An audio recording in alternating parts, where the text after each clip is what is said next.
Now, one of the most common problems that I find with OnlyFans managers, specifically new ones, is that they are charging a fee for their service that doesn't reflect the value that they actually provide. Now, this is key to getting your business off the ground because ultimately, referrals and happy clients are the way to grow. Nobody grows substantially to any point of commendable success from being a little cheapskate that charges too much because he wants the extra $10, $100, whatever it might be. It's important to charge a fair fee that's reflective of your value. Now, it's important to understand there's a scale, right? And there's not one size fits all in terms of what you should charge. Okay, I want to use TDM as the benchmark, and I want to say that we charge 50% because in nearly every single case, that's what we'll do. And you can use us as the benchmark, right? We are probably the highest value for money agency that any creator could get hold of. Where else can you have an entire creator economy, bank accounts, chartered accountancy, complete agency-led traffic sources, creator S4S with the biggest creators on the platform, collaborations with the most influential influencers on social media? That's the benchmark, and we only charge 50%. Now, for smaller creators, we could probably charge 80, 90%, and they would still see ROI, but we're charging 50. So if creators can get us for 50, and you're offering less, but you're charging 60, how does it make any sense? Why would they ever work with you? No! Or if you did manage to set and close a call with them, it's not going to last forever because eventually someone like us or the next agency that are similar to us are going to talk to her. She's going to realize there's better opportunities.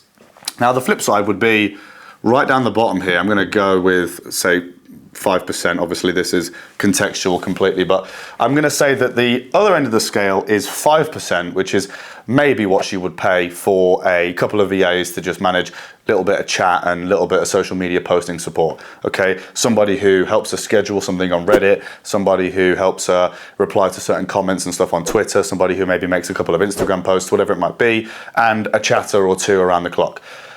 That might cost her 5%, maybe 10 in the event that she's gone for something a little more comprehensive. But still, the difference is pretty clear, but the ROI is going to be different.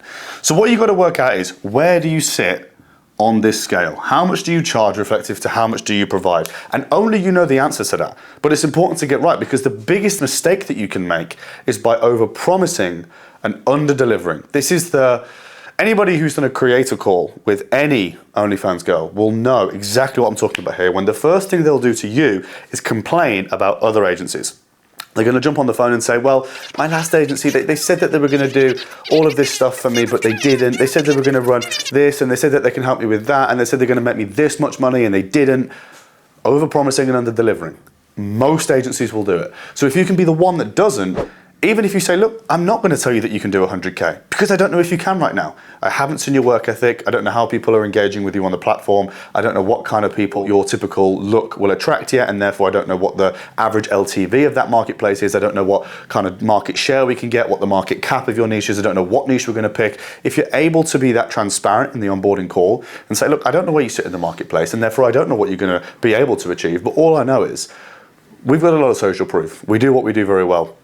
You've got the potential, if you're willing to work hard, so we could do well together, right? That's the kind of way that you need to be onboarding creators. Not, hey, I'm gonna make you this much money because I'm gonna do this, and then not do any of it, because that's a surefire way to lose the creator, demotivate her completely when you don't fulfill what you've promised, and then you'll never get much out of her anyway, which means the page will never grow. And more importantly than any of that is that your reputation will stink.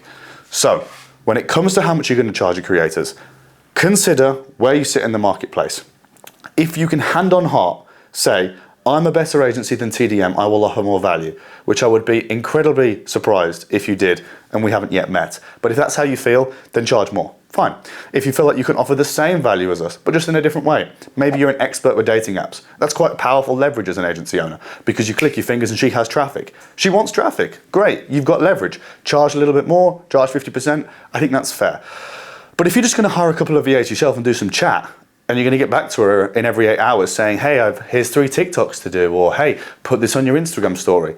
I'm sorry, dude, but if you're charging 50%, it ain't going to work out.